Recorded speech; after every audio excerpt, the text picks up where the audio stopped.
जी, ख़ैर से month of August start हो चुका है और हम मदर्स के लिए कहीं न कहीं थोड़ी-सी खुशी कि जी चलें उस क्योंकि बैक टू स्कूल वाली सिचुएशन स्टार्ट हो जाती है और कहीं न कहीं बहुत सारी ज़िम्मेदारियाँ भी कि बहुत से स्कूल्स में न्यू सेशन स्टार्ट होता है, बहुत से स्कूल्स की समर वेकेशन ऑफ होती हैं after August.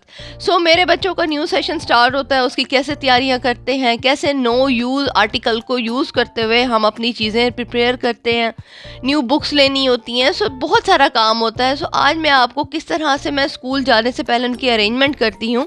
So let's buzz into the video. अस्सलाम वालेकुम माय यूट्यूब फैमिली, आपको आज की वीडियो बहुत इन्फॉर्मेटिव लगेगी। सबसे पहले हमने जो हमारे प्रीवियस सेशन की, क्योंकि मैंने अपना बोला है मेरे बच्चों का न्यू सेशन स्टार्ट होता है, समर वेकेशन तो होती हैं लेकिन उनकी न्यू क्लासेस अगस्त में स्टार्ट होती हैं। सो उनकी जो पुरानी नोटबुक्स होती हैं, कुछ उसका होता है कि कुछ यूज़ हो चुकी होती हैं, उनको तो हम डिस्कार्ड कर देते हैं। लेकिन कुछ ऐसी होती है जिनके कुछ पेजेस यूज़ होते हैं और मैक्सिमम पड़े होते हैं, तो उनकी सबसे अच्छा तरीका है कि आप जो यूज्ड पेज हैं उनको डिस्कार्ड करके ना बाकी को एज इट इज़ रखते हैं for the rough work. Tip number 2 मैं आपसे ये शेयर करूँगी कि इकोनॉमिकली भी, और आई थिंक ये हम मदर्स के लिए मनी सेविंग जो आइडिया होता है कि जी किस तरह से हम रीयूज़ कर सकते हैं। ये लास्ट ईयर मैंने बेटे का बैग लिया, बैग क्योंकि 7,000 8,000 के आ रहे होते हैं, अच्छे कॉस्टली होते हैं, लेकिन बच्चे मेरी चीज़ें भी अपनी बहुत अच्छे से रखते हैं, ऐसा नहीं कि बहुत मेस करते हैं चीज़ों के साथ। मैंने उसका लास्ट ईयर वाला बैग देखा, मुझे वो बिल्कुल परफेक्ट लगा, सिर्फ मैला था। मैंने उसको क्या किया, बड़ा सा टब लेके सर्फ और में डाल के ना उसको आधा घंटा एक साइड पे और आधा घंटा दूसरी साइड पे भिगो के रख दिया।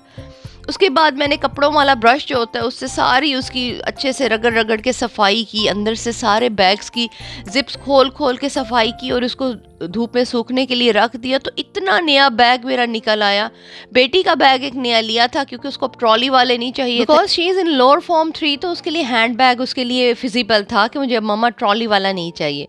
सो ये अब एक नया लिया, एक मैंने दोबारा रीयूज़ किया और बिल्कुल नए जैसे उसकी लुक थी।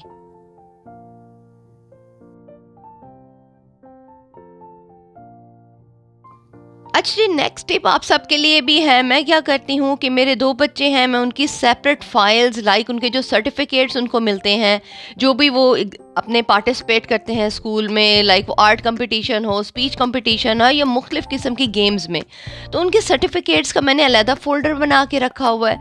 प्लस उनके जो रिज़ल्ट कार्ड होते हैं उनको मैं फ़ाइल में ईयरली बेसिस पे, मतलब लाइक उनके जो भी सेशन वाइज होते हैं, उनको मैंने प्रॉपर पाइल अप करके इस तरह से इस फाइल में रखा हुआ है। सो सबसे ईज़ी आपने क्या करना है कि कोई भी आपके पास पंचिंग मशीन ज़रूर घर में होनी चाहिए, क्योंकि पंचिंग मशीन से ये फाइल में अच्छे से सिक्योर रह जाते हैं। तो उसमें पंच करके मैं रख देती हूँ। सेग्रीगेटेड फाइल्स है, दोनों बच्चों की नेम्स उसके ऊपर मेंशन है, टैग किए हुए हैं, और इस फाइल को मैंने उनकी टेबल के ऊपर, बुक टेबल के ऊपर रखा हुआ है ताकि वो इजीली इसमें अपनी चीज़ें पेस्ट कर सकें।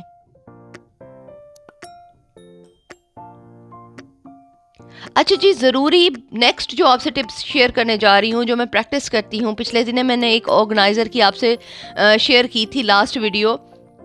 ड्रॉ का ऑर्गेनाइज्ड होना बहुत ज़रूरी है, स्पेशली बच्चों की, क्योंकि उनको रेज़न पेंसिल्स हर वक्त हमसे ना मांगते रहें।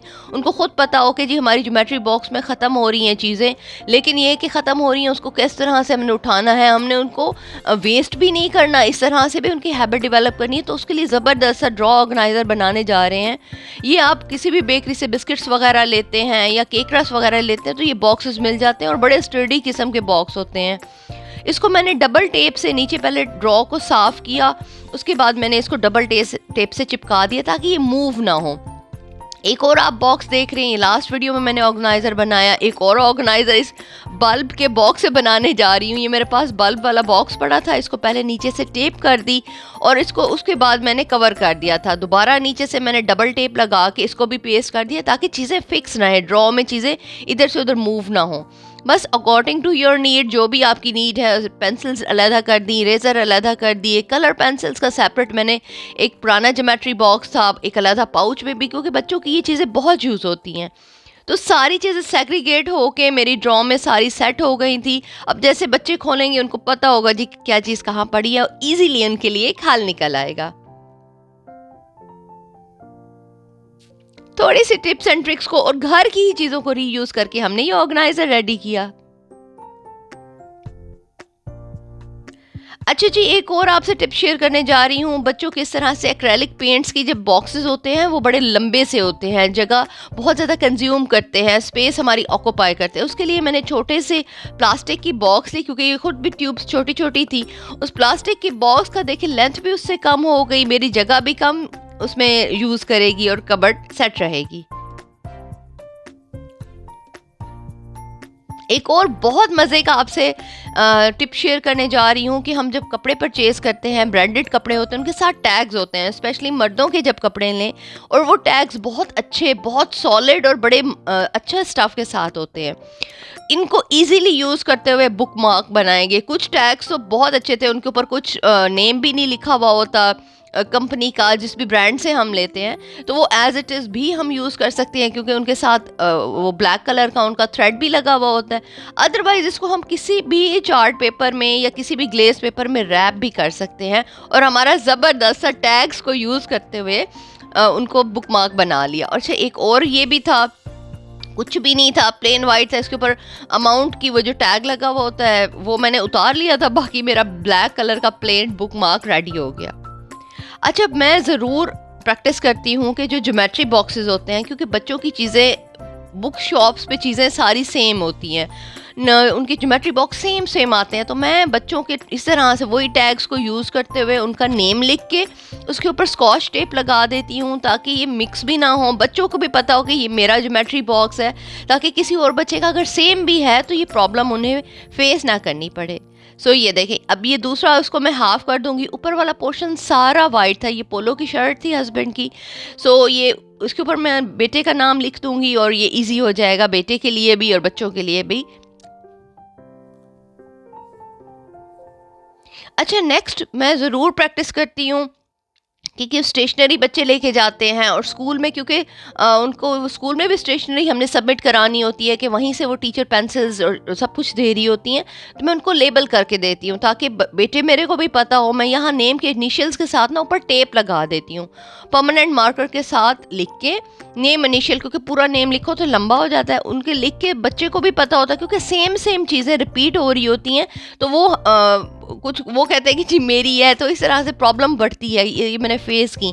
उसके बाद से मैं लेबलिंग करके भेजती हूँ बच्चों को, और ये भी चीज़ें ताकि मिक्स ना हो, क्योंकि सेम इस तरह की चीज़ें हमारी मिक्स हो जाती हैं, तो इजीली जब उसको अपना नाम देखेगा कि पता होगा कि ये मेरी चीज़ें हैं, आर्ट के वक्त उसको ईजी रहेंगी ये सारी। अच्छा, ज़रूर 3 मंथ्स की, क्योंकि वेकेशन आती हैं, बच्चे ग्रोइंग एज में होते हैं, हाइट बड़ी होती है 3 मंथ्स, क्योंकि वो घर बैठते हैं, खाना पीना कमरों में होता है, लेट उठना होता है, तो उनकी ग्रोइंग ज़्यादा फास्ट होती है। उससे मोस्टली होता है कि बच्चों के शूज़ वगैरह बड़े हो जाते हैं, उनके यूनिफॉर्म छोटे हो जाते हैं, सॉरी नॉट बड़े, उनके शूज़ छोटे हो जाते हैं, उनके यूनिफॉर्म छोटे हो जाते हैं। तो मैं वेकेशन से पहले ज़रूर चेक कर लेती हूँ उनके मेजरमेंट करके, ताकि कोई परेशानी ना हो। उससे पहले ही हम परचेज़ कर लें, at the end of the day मैं निकालूँ पहनाऊँ और उसको फिट ना हो, तो ये बहुत बुरा लगता है। बच्चा न्यू क्लास में जाए या आफ्टर वेकेशन जाए तो वो छोटे छोटे कपड़ों में जाए या छोटे तंग बूट में जाए, तो it's not good. So do practice you also.